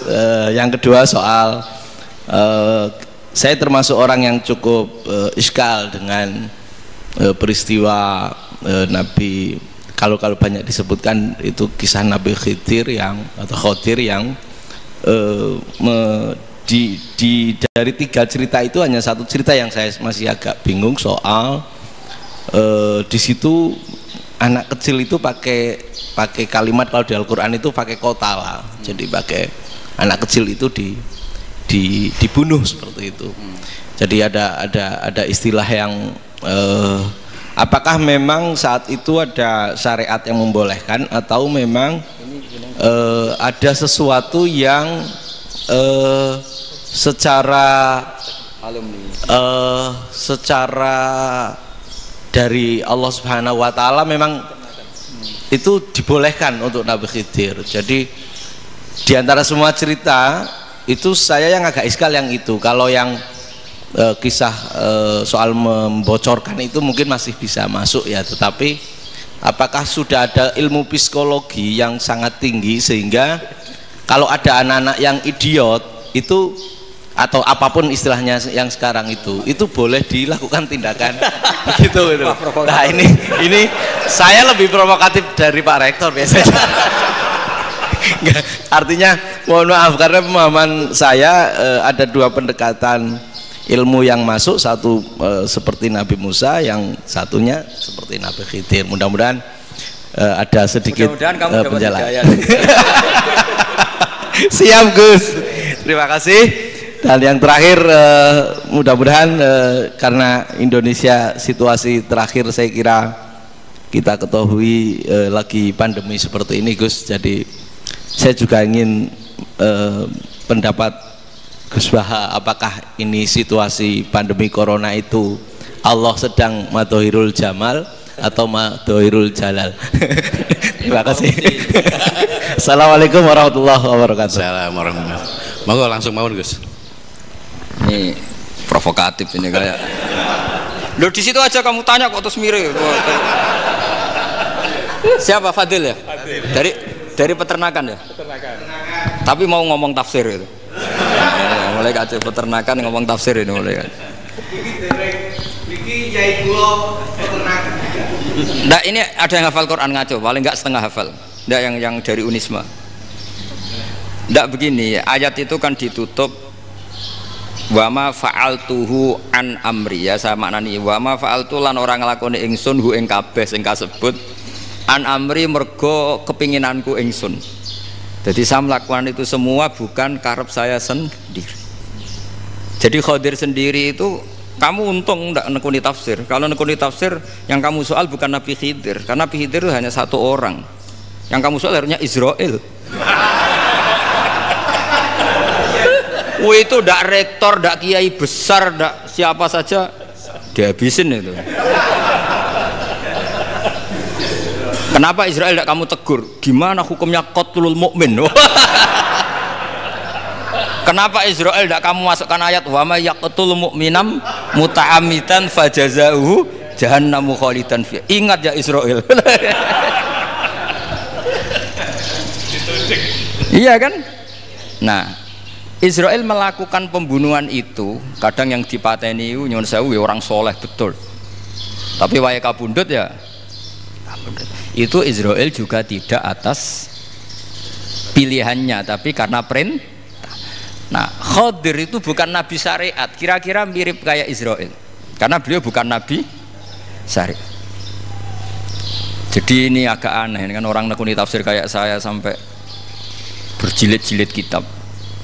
Saya kemarin mata saya agak sakit karena saya nangis itu sudah 2 hari. Bukan mikir sampean, tapi mikir ilmu ini harus ada yang mempertahankan. Karena apa ya, nekuni ilmu itu kan ribet. Kalau yang nekuni ilmu terus dosen terus rektor itu ya agak ada fasilitasnya. Kalau nekuni ilmu kiai itu naruh keramat kan taqabbala wa minna minkum taqabbal ya karim. Iya, tapi saya alhamdulillah keramat, jadi ya tetap hidup itu. Saya ulang lagi ya. Harusnya Mas Fadil itu kalau nekuni itu yang disoal tuh Nabi Khidir. Nabi siapa? Apa malaikat siapa? Israel, karena itu korbannya lebih banyak. Pertanyaannya, Israel kena enggak oleh aturan ayat wa may yaqtul mu'minam muta'ammidan fajazahu? Kan enggak, karena semua itu wa ma fa'altuhu an amri, saya lakukan ini. Mungkin ngaji kamu gak khatam sih, mau delok fakotalah itu Nabi Khidir pasti tersinggung, nggak baca belakangnya itu ya, karena jurusan peternakan itu atau salah gurunya yang ngajar. Daripada nyalakan satu orang mendingan 2 ya. Jadi Jadi kalau ngaji itu khatam, sehingga ngerti ayat itu kan ditutup wa ma fa'altuhu an amri. Nah, menurut Ibnu Hajar Al-Asqalani yang nyarai Bukhari, dan ketika itu cerita tafsir ayat itu, wa hadza dalilun ala anna Musa afdhalu minal Khadir. Justru ayat-ayat itu menunjukkan Musa itu lebih utama ketimbang Nabi Khidir, karena Nabi Khidir monoton melakukan apa saja yang diperintahkan Allah, sementara Musa tetap dengan gugatan syariatnya. Beliau gak terima ada orang main membunuh. Aqtal tanafsan zakiyatan bi ghairi nafs laqad ji'ta syai'an nukra. Nah, sur'atu Musa ila nahyil munkar itu menunjukkan beliau Nabi ulil azmi. Jadi Nabi Musa langsung sikap, wah ini tidak benar kamu, padahal sudah ada perjanjian, kamu tidak boleh bantah. Tapi Nabi Musa lebih ngeboti syariat, lebih memihak syariat, nahi munkar itu wajib. Justru itu menunjukkan derajatnya Nabi Musa fauqal Khadir. Makanya Nabi Musa tetap gugat, nggak bisa dong, ini nafsan zakiyatan kok kamu bunuh. Maka itu jadi ilmu. Nabi Khidir pada akhirnya nyuwun sewu ya tidak bisa jawab. Makanya beliau menutup wa ma fa'altuhu an amri. Sebenarnya saya sendiri itu ya tidak punya alasan. Jadi kalau Israel kamu tanya, ini gimana ini wong melarat mulai cilik, meh sugih mbok pateni. Mbok yo baro ben sempat sugih gitu. Ini kuliah paling lama urung sempat urip penak. Nah itu kan boyo mateni wong kira-kira lah, nak wis sempat mapan sempat. Lu andai kan Israel pakai aturan syariat kan mateni orang kan jadi kira-kira lah. Jadi itu tidak ada hubungannya tadi dengan ilmu yang kamu katakan urusan psikologi, anak itu tetap semuanya haram dibunuh, nggak boleh. Ya jadi tetap. Makanya ini pentingnya ngaji khatam itu tadi. Jadi pada akhirnya Nabi Khidir itu ada punya alasan, hanya ngendikan wa ma fa'altuhu an amri. Pada akhirnya yang paling pokok yaitu semua ini saya lakukan, saya sendiri itu tidak tahu karena perintah. Jadi untung kamu gak nyual Nabi Israel. Kalau nyual diincem ribet kan. Ini orang tadi pas seminar Gus Bak ngeritik saya. Wah. Jadi itu pinter kamu, yang kamu soal Nabi Khidir, jadi enggak itu. Ya kalau nyoal Israel resiko tinggi, resiko tinggi. Tapi yang jelas gitu ya, makanya tradisi pesantren seperti ini harus terus, karena yang punya tradisi khatam. Saya tuh kalau ngaji kitab tidak khatam tuh tersiksa karena tadi. Kadang-kadang yang depan-depan tuh tidak jawabannya di belakang ya tadi wa ma fa'altuhu an amri. Dari kata wilu malam tasti alaihi sobro. Jadi ya sudah kira-kira seperti itu. Wajar kamu tidak sabar, wajar kamu tidak itu. Memang saya sendiri sebenarnya juga paham itu. Jadi ya, cara bahasa Jawa deh. Wajar saya musakira paham. Jadi aku deweku ya paham. Aku ya mau ngelakoni gitu. Jadi sebetulnya sama-sama ada itu kan. Ini jenis wa ma fa'altuhu an amri. Udah ya. Ya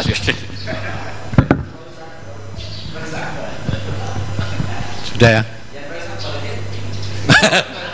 Nggak perlu dijawab katanya beliau. Baik Bapak Ibu semuanya yang saya hormati, dan saya tidak harus menyimpulkan, karena kalau menyimpulkan malah itu menduguri ulama kan itu nggak tawadhu lagi, malah itu khawatir kualat kalau. Baiklah, mungkin hanya kita tutup dengan berdoa yang dipimpin oleh Gus Pak. Nggih betul napa-napa, dan setelah itu nanti kita foto bersama. Al-Fatihah. Alhamdulillahirabbil alamin. Ya kana abdu wa ya nasta'in wassalatu wassalamu ala rasulillah. Nahmaduka ya ghafur ya syakur wa salli wa sallim ala sayyidina Muhammad wa ala alihi wa sahbihi. Wa maj'alna mutawassina fika mutahabina fika mutabadilina fika mutanasirina. Waj'alna ya Allah mimma yaj'aluka samadana wa maqsudana. Fardo anna ya Allah lakal hamdi ya radita lakal hamdi fa'tarida lakal hamdu hatta tarda la nufsi thanana alika anta kama atita ala nafsi. Allahumma ya ilahana bi jail basir nabi Muhammad sallallahu alaihi wasallam ij'alna ya wa min khiyari ummati ij'alna mimman yuqimu hadzal din wa mimman yahtumuhu wa yansuruhu waj'al ya Allah himmatana fi hadithar ila kalimatikal ulya bi anmika fatimika assalamah wal afiyah fid dunya wal akhirah. Rabbana atina fid dunya hasanah wa fil akhirati hasanah wa qina adzabannar. Sallallahu alaihi wasallam Muhammad sallallahu alaihi wasallam. Subhana rabbika rabbil izzati amma yasifun. Assalamualaikum warahmatullahi wabarakatuh. Bismillahirrahmanirrahim.